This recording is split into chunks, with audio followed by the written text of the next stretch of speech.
পৃথিবীতে মানুষ যে ধরনের কর্ম করবে পরকালে সেই ধরনের ফল পাবে। কেউ ভালো কাজ করলে তার চূড়ান্ত পুরস্কার হবে স্বপ্নের জান্নাত, আর যে গুনাহ করবে তার শেষ ঠিকানা হবে জাহান্নাম। কথায় আছে, যেমন কর্ম তেমন ফল। জান্নাতের অফুরন্ত নিয়ামত সম্পর্কে আমরা অনেকেই জানি, কিন্তু জাহান্নামের ভয়াবহ সম্পর্কে তেমন আলোচনা করি না, তাই জানিও না।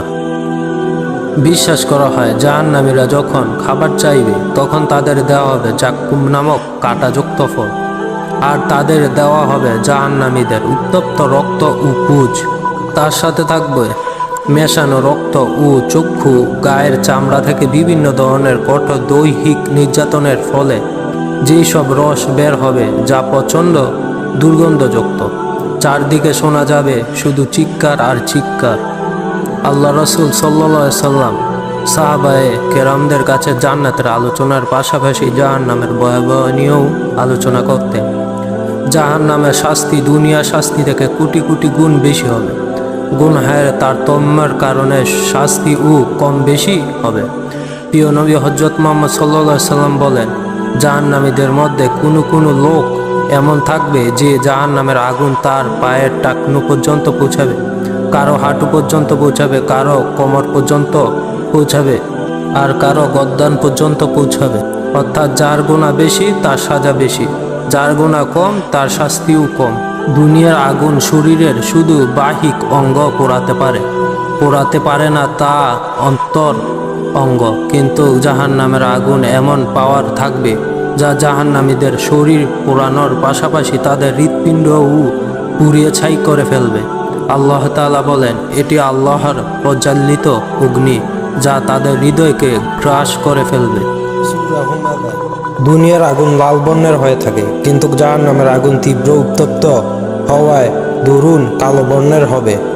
আবু হুরায়রা রাদিয়াল্লাহু তাআলা আনহু থেকে বর্ণিত, তিনি বলেন, রাসূলুল্লাহ সাল্লাল্লাহু আলাইহি সাল্লাম বলেছেন, জাহান্নামের আগুন 1000 বছর জ্বালানোর পর তা লাল বর্ণ ধারণ করছে, আবার 1000 বছর জ্বালানোর পর তা সাদা বর্ণ হয়েছে, তারপর 1000 বছর জ্বালানোর পর তা কালো বর্ণের হয়েছে।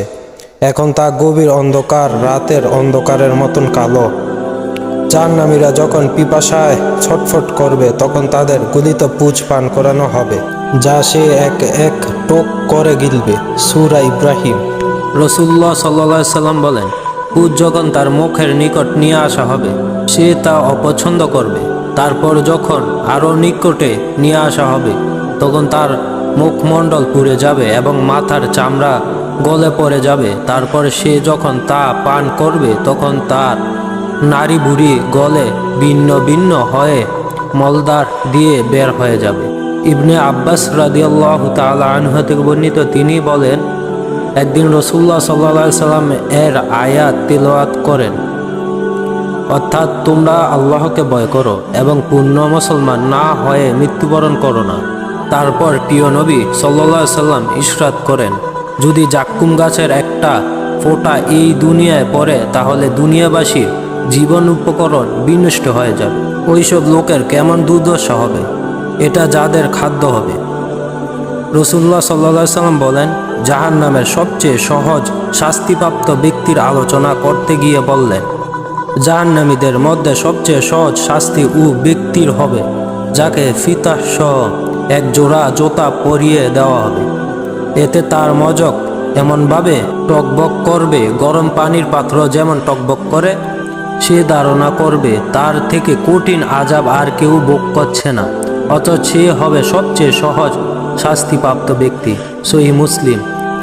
প্রিয় দর্শকবৃন্দ, জাহান্নামের সবচেয়ে সহজ শাস্তি যদি হয় এরম পাওয়ার, তাহলে কঠিন শাস্তির পাওয়ার কেমন হবে তা আমাদের ভাবতে হবে। প্রতিদিন কত গুনাহ আমরা করে যাচ্ছি অহর, কখনো কি ভেবে দেখেছি এর শাস্তি যদি আমাদেরকে দেওয়া হবে তাহলে কিভাবে সহ্য করব। অর্থাৎ জাহান্নামে যাওয়ার জন্য কবিরা গুনাহই যথেষ্ট।